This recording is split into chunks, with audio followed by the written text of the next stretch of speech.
Most people are living their lives in a reactive state, automatic reactive state. So we're in this repetitive cycle over and over and over and over. We react to the same things, we behave the same way, we eat the same foods, we dress the same way, just to maintain that homeostasis and comfort zones. And we've never been taught. Like when were we taught it as kids? Like, here are your 6 core emotions.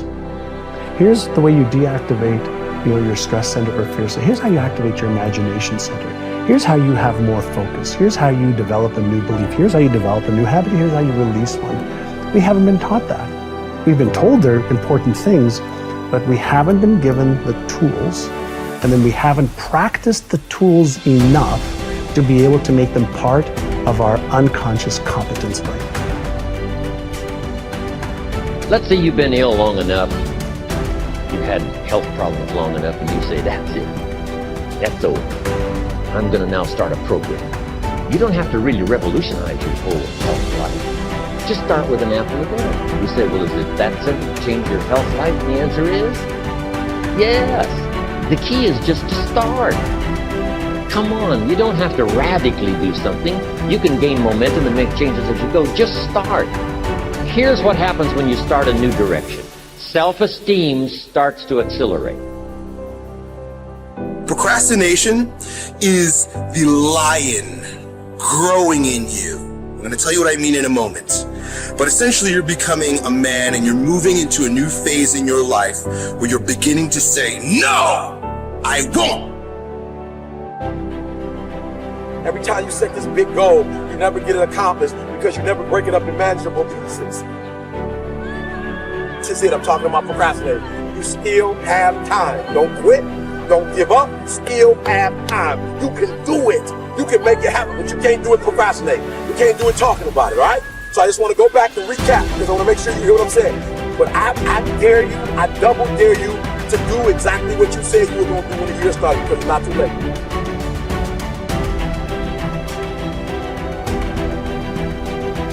You may be neck deep in what seems to be a catastrophic storm of chaos, but I pray that in this moment, you will find the calm, the peace, the hope, the faith, the courage, the expectancy you need to live and not die, to move up and not stay where you are.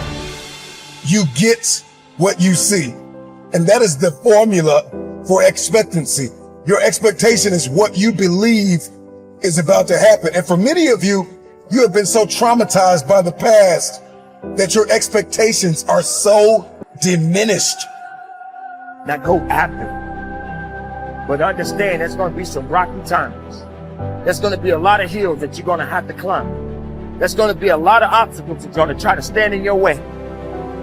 But you don't have to take these obstacles and hold on to them. Utilize everything you have in your heart and in your mind and in your soul and connect with these things so that you can get the most of your life.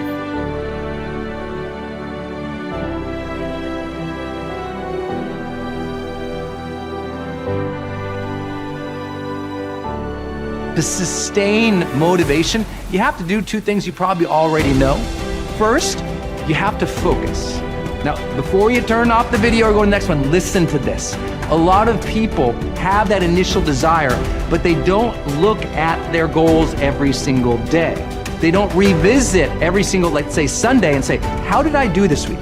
How did I do in my health, in my relationships, in my career? How did I do with my finances? How did I do with any other goals that I set up? You have to have that daily discipline to look at, focus on what you're doing, and that weekly review. You also have to have the ability to avoid distractions.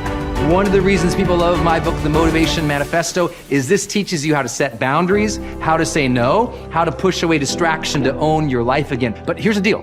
When you're focusing on something and you're really dialing in, it also brings your full presence into something, so you perform at higher levels. The second thing you need, outside of focus, is sane motivation, is everyday effort. It's the reason you have to set up habits. It's the reason you have to have a daily routine, a morning routine. It's the reason you have to make sure you have a checklist of to-dos each day. I know that sounds so basic, but here's the funny thing. A lot of people think they'll have motivation one day, then they'll put the effort out. It's like motivation first, they think, then effort comes. the motivation inspires the effort, right? It's actually the opposite in the science of motivation. It's with daily effort that motivation comes. I like to tell people this: with momentum comes more motivation.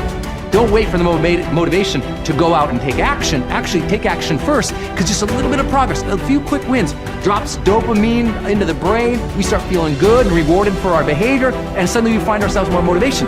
So here's the thing: set 3 goals each day. Knock off each of those 3 goals. If you just did that each and every single day, you'd start feeling more personal power, and you'd start getting ahead.